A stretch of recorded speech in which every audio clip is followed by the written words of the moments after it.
be fine. I'm not going to lose sleep over it. You know, you go out and when you lay everything on the line, you know, at the end of the day, you can live with that. So, you know, I'll recalibrate as far as how I can help this team continue to be successful. Shannon, what happened last night? LeBron and Kevin Love played really well. I don't know how much better they can play than what they played, but they got no help from the other role players. J.R. Smith and George Hill, Joy, they scored 3 more points than I did. I was on my couch eating a veggie burger with shorts and T-shirt on. And they got 3 more points than me, and they played. George Hill played 33 minutes. J.R. played 27 minutes. LeBron came out aggressive. I knew he would play. Tristan said it would be legendary. Had they won, we would have looked back at this and said this was a legendary performance. He shot the ball 13 times in the first quarter, which is the most shots he's ever attempted in a first quarter in his entire NBA career, regular season or postseason. So we knew he was going to be aggressive from the start. But give the Celtics credit. I told you Category 5 was going to touch down. They bunkered down. They weathered the storm. Joy, I thought I was in trouble when LeBron went nuclear, 21 points in the first quarter. They're only up 4 points. When someone normally goes off like that, you're up 10, 12, 14. So I'm like, oh, boy, here we go. Unless he's going to score 21 in the second, 21 in the third, and 21 in the fourth, it could be a long evening, Skip. Boston has the better basketball team. The only thing that we have better is that we have the best player on the planet. And for the longest time, against Indiana, against Toronto, that was enough. I'm about 15% sure that might not be enough this time around. Really? Yeah, I think you're giving up the ghost. No, over there. I'm not giving up. But I just need to. Skip, JR bull jive last night, Skip. He bull jive. You know that. I know that. You can't let the backcourt. Jaylen Brown and Rozier outscored the Cavs backcourt 41-3. How you expect to win? LeBron is in your backcourt. Don't ever forget that. He's your point guard. If you can find fault with a man that scored 42, 10, and 12. Oh, I'm about to. Yeah, I'm good. I'm good. I already got my rebuttal. I'm gonna let you walk. I'm gonna let you walk into this trap. But give the Boston Celtics. They weathered the storm early. The Cavs didn't play any defense in the third quarter. They give up 23, 25, and then all of a sudden in the third, which has been a bugaboo for them the entire season, they give up 36 points, and the Celtics never look back from that point. I knew it was going to be JR Day. You're on. Undisputed. He was going to be the scapegoat and the fall guy. It's JR's fault. Get him. Cut him. Get rid of him. How many points did he score? How many shots did he take? How many? How many shots did he take, Skip? 7. So what? You're supposed to go 0 for 7? Is that the new thing? Is that how you win games in the NBA? Going 0 for? Okay. I didn't think so. Last night, LeBron James had the ball in his hands 47% of the time the Cleveland Cavaliers had the basketball. That's extraordinarily high for any NBA game because during the year, LeBron had it on average 31% of the time in their games. James Harden, it seemed like, had the ball the whole game the other night, and he had it 40% to LeBron's 47% last night. Now, before I get into what I want to say, allow me to say, was I ever wrong about your Cavaliers? Because I said Cavs in 5, and mathematically, I think I lost. So I was wrong about that. And you was wrong about LeBron, too. Because you said he couldn't do that against the Celtics. Well, I told you I was trying to keep expectations low because I really wanted them to win that game because it would have made it very much more interesting as they went home 1-1 instead of down 0-2 because now you realize they're going to have to win 4 of the next 5 against that team. You like your chances? Yep, I do. 4 out of 5. Well, I'm going to hang in with you and say they will somehow, some way win 4 out of 5. 6 or 7 now. Yeah. But allow me to say this about the game before I get to LeBron. It was one of the weirdest, most frustrating, tormenting fourth quarters I have ever watched because Boston could not slam the door. Obviously, they don't have Kyrie Irving, who was sitting in civilian clothes over on the bench. They don't have Gordon Hayward. Heck, they don't have a lot of players that they've had through the year. But they don't have their closer, Kyrie Irving. And do you realize there was a stretch from 11 minutes and 13 seconds left in the game down to 6:11? That's a 5-minute stretch in which the Boston Celtics scored a grand total of 3 points. I'm thinking, This is on a silver platter for the king. I kept tweeting, take it home, king, because they are leaving the door wide open for you. And in that stretch, guess what the score was? That's a 5-minute fourth quarter stretch. Cleveland won that stretch 5-3. So they cut the deficit from 11 to 9, and that's not enough. No. But they did finally get it down to 6 with 4:42 left. And I'm still thinking, LeBron, just take it over because, listen, still, Boston has no single defender who can stop LeBron James. Marcus Morris tried to stop him a couple times in isolations in the fourth quarter, and what happened? He just took him right to the bucket, and he scored pretty easily, or even got an and one and got to the free throw line. Am I right? Yep. And then, of all people, Al Horford just said, I'm going to go LeBron on LeBron. And he just took the game over and scored 8 straight points from that point on. And just, I thought Tristan was the Al Horford stopper. That's what Ty Lue said. But Tristan wasn't in the game. Yeah, he was. Kevin Love. No, Tristan was in. He was in the game. He was in. I want to make sure. He was in that whole stretch. And Al Horford just said, no, I'm going to take this game over. Scored 8 straight points. And they go on a 12-5 run to end the game. And they win by 13 points. I was just shocked over that. So the final score of the fourth quarter was Celtics 23-17. Mm-hmm.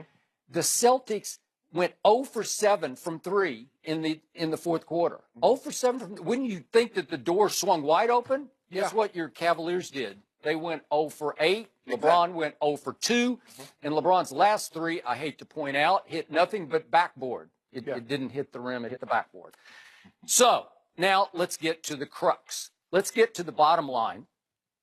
Let's get to what I don't think a lot of people are going to talk about today. Let's get to the why that the Cavaliers lost by 13.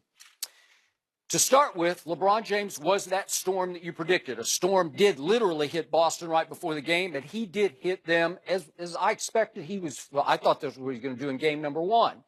And so what does he do? He scores 21 in the first quarter, and he makes 4 out of 7 threes. He comes in shooting 26%, and they showed video. ESPN had video of him coming out early, like at 10 o'clock in the morning, and putting in some work. Shirtless work, but he's just shooting shots, and he got his rhythm going. And you know what happens? When he gets on one of those hot streaks, he will go. So he makes 4 out of 7 threes, scores 21 points. And then guess what happened? He scored only 21 the rest of the way in the game. Well, obviously, you set a tone that you couldn't keep up. And to me, who could keep up that pace? LeBron. Who could? Because he was running out of gas. Who can keep up that pace? Name the guy who can score the exact 20 points in the first, second, third, and fourth quarter, Skip. Well, I've seen people do it. Kobe did it once. But the point is, LeBron James in year 15 played the most minutes in all of basketball. Through the playoffs, he has played the most minutes in all the NBA. And last night, he played the most minutes in the game. And Shannon Sharp, he starts running out of gas. In the second quarter, he scored 4 points. In the third quarter, he scored 7 points. And then he tried to kick it back in a little bit in the fourth quarter and scored 10. He scored how many points in the fourth quarter? 10. How many did they score as a team? 17. Oh, okay. But that long stretch there, the door is wide open, and he cannot run through it. And it was driving me crazy because let's get to the bottom line. LeBron James, after 15 years in this league, plays little to no defense, even in a playoff game. And I got to tell you, it really deeply offends me to watch it. And I was rooting for the Cavs only because I picked them in 5 games. And LeBron James last night was playing the basic reverse box and one. That means everybody else is playing man-to-man. Usually it's zone and you're playing man. But in this case, everybody else is playing man-to-man and you're playing one-man zone. He would just stand in the middle, just stand in the basket and kind of watch. In the first quarter, who was he supposed to be guarding much of the time? Jaylen Brown. How many points did Jaylen Brown score in the first quarter while he was scoring 21? 14. Jaylen Brown hit 3 threes while LeBron was making 4 threes. 2 of those. What's that? So that means we +7. Okay. Okay. So a couple of those threes from Jaylen Brown were wide open, uncontested, because LeBron just said, I don't have enough energy. I don't have enough gas to go out there and guard him. If he's going to make it, God bless him. Way to go. I'll just tip my cap to him. And, boy, you had to tip your cap 3 times to Jaylen Brown. Just another big picture stat from last night. I give ESPN credit for this. Do you realize the Celtics last night shot 42 uncontested shots? The Cavs shot 11 uncontested. 42-11. 20 of those came in the third quarter also. And the home team made 21 of 42 wide open shots. That's 50 total points. That's a lot of points. The Cavs made 6 of 11 wide open shots. That's 13. So they got outscored on just uncontested, where you're not guarding anybody kind of shots. 50-13. Who's going to win that game? Probably the home team is, right? That's what happened, Skip. If you look in the third quarter, when they got that 36-point quarter, that really blew the game because they were down 7, and all of a sudden they go start the fourth quarter, they're up 7. So everybody wants to talk about 42 points and this and that. It's defense that wins these games, and it was defense that won this game last night, and it's defense is the reason why the Boston Celtics are up 2-0, because the Boston Celtics all year long, from start to finish, were #1 in defense in the NBA. The Cleveland Cavaliers, led by the quote-unquote best player on the planet, plummeted all the way to 29th out of 30 teams defensively. Why was that? Because LeBron James plummeted in individual defensive win shares to 309. He was the 309th rated player defensively in the regular season. Guess what he is in the playoffs? He's 74th. Obviously, it's a smaller sample size because you've reduced the number of teams. He's 74th in the playoffs in defensive win shares. Look at Golden State right now. Just look at Golden State, which would loom as your next adversary potentially in the finals. Look at Steph Curry. Think look about at Draymond. this. Yeah, look at these. These are defensive win shares. Draymond is first in the playoff, #1 overall. Clay is #2. Steph is #4. KD is #6. And Iguodala is #11. That's the Hamptons 5. That's their starting 5. Think about this. Think about that. They got 5 of the top 11. Yeah, and Steph Curry didn't even play the first round, and they still advanced, Joe, but that's none of my business. Skip, let me go back to something. Let me go back to something. Wait, I got to finish on defense. Third quarter, your team gets outscored 36-22, just gets obliterated after you have, what, a 7-point halftime lead? And LeBron James is allegedly supposed to be guarding Terry Rozier. And all of a sudden, he turned back into Scary Terry because he gets wide open threes. And the one that was the backbreaker was late in the third quarter. He just wide open. And to Jeff Van Gundy's credit, here he is.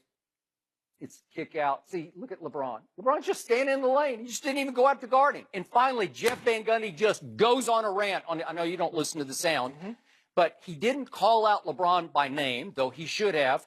But he went on a rant that basically said, this is not a regular season back-to-back on the road where you're just kind of out of gas. You have to rotate on defense. When it's your man, you have to go get him.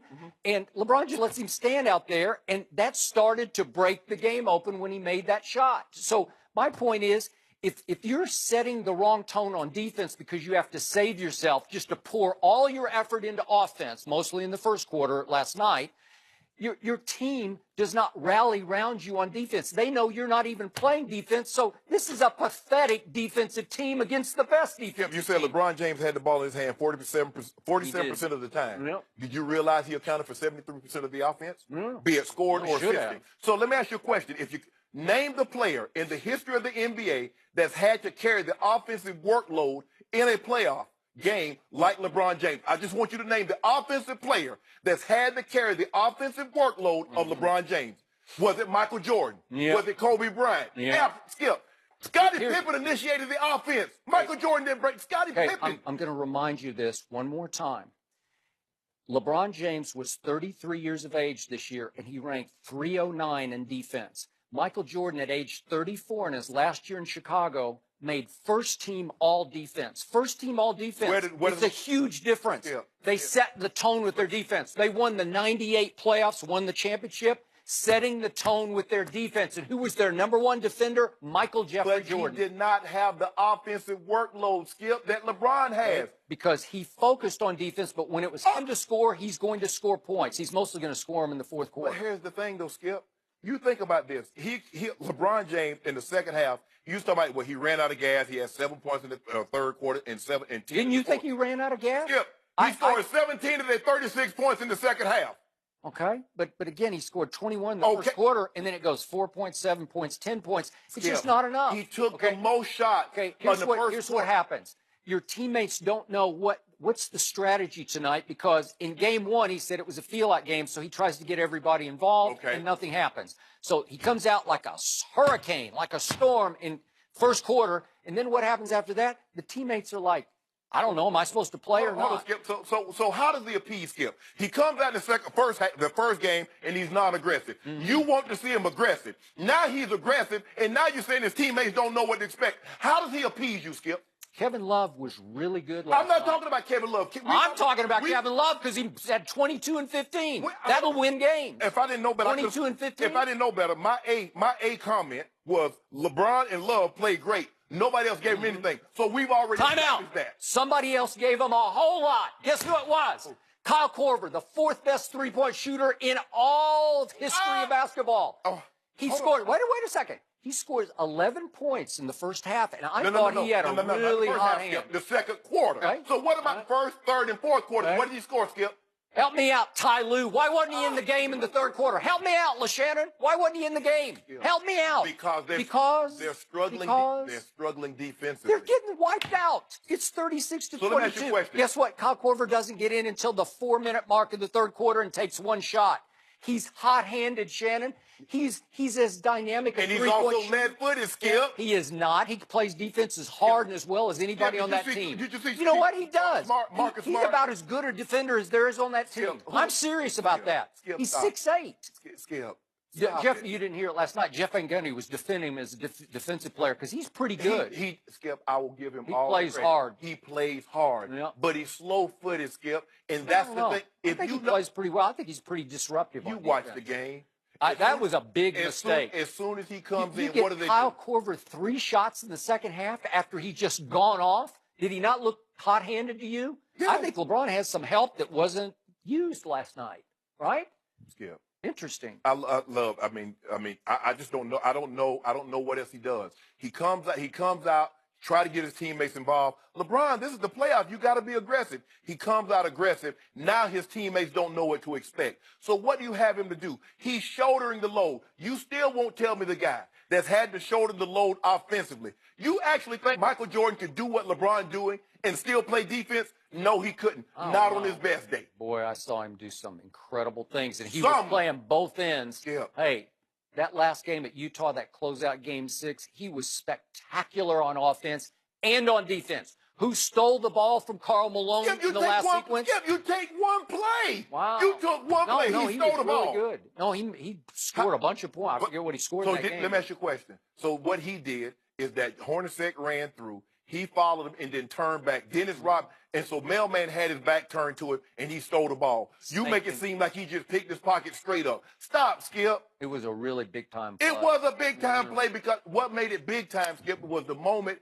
and the magnitude of the game. But there's nobody that watched Michael Jordan and watches LeBron James will ever tell you Michael Jordan has the offensive workload that LeBron has. He cannot expect, and you keep saying he's 33, he's 33.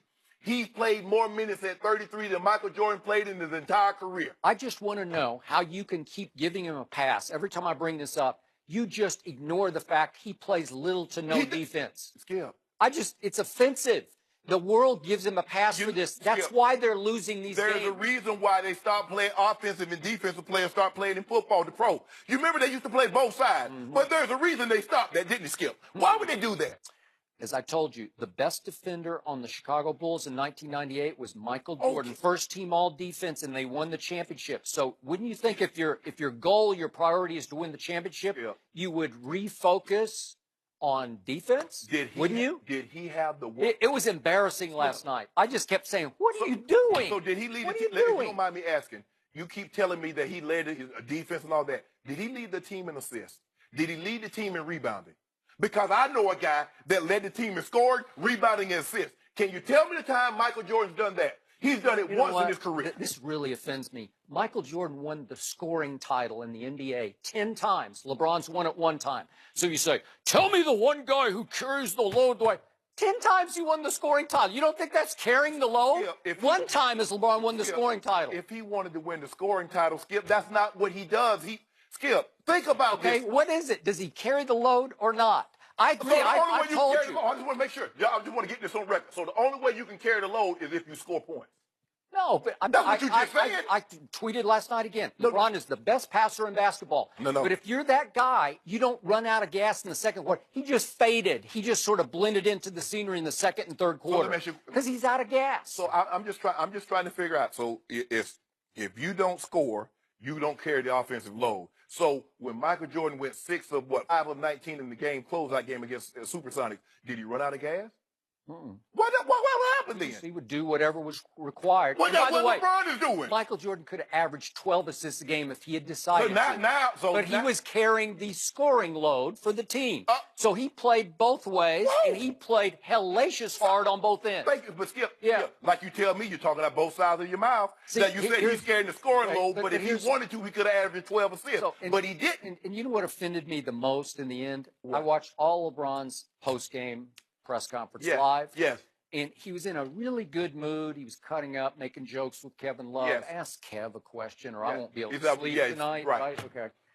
And he was happy because he knew he was off the hook. He had a 42-point triple-double. So he had stuffed the stat sheet with numbers that will carry Kind of through. like Tom Brady in the Super Bowl. No, well, Oh, Tom Brady had joy. He threw for 505 and 3 touchdowns. Timeout. Does Tom Brady get to play defense? Whoa. Because you know what? I think Tom wanted to go in and actually play cornerback because Malcolm Butler wasn't allowed to. LeBron has made this abundantly clear. Wow. He says, I leave everything I have on that court. You know, He that says, when I- line Unless it's offended game me. one. Yeah.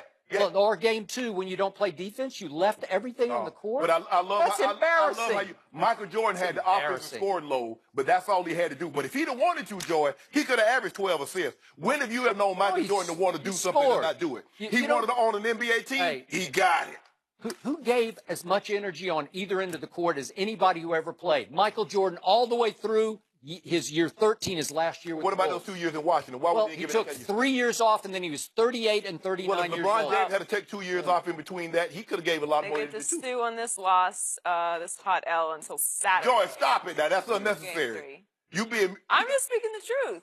Biscayne Barbie up here. Oh, okay, your day coming. Your day coming. Is it a cold L? When, It was when cold. Skip. Cold. Your day Oh, coming it's too. warm up there. You will get exactly what you looking for. Well, Come Monday. He's 2-4 when he falls behind 0-2. It hasn't happened in the Eastern Conference Finals since 2008 against Boston. But they So when lost he in 7. win this thing 4-2, everybody gonna talk about, oh, this the baby Celtics. Oh, the baby Celtics. Michael Jordan would have swept this team. That's what they're gonna say. Michael Jordan would have. Hey, you think Michael Jordan would have needed No, 6 they're games? going to say, you know, JR is really good. Don't do that, Skip. He's got a hot hand. Don't do that. Are the Patriots too arrogant? One Eagles player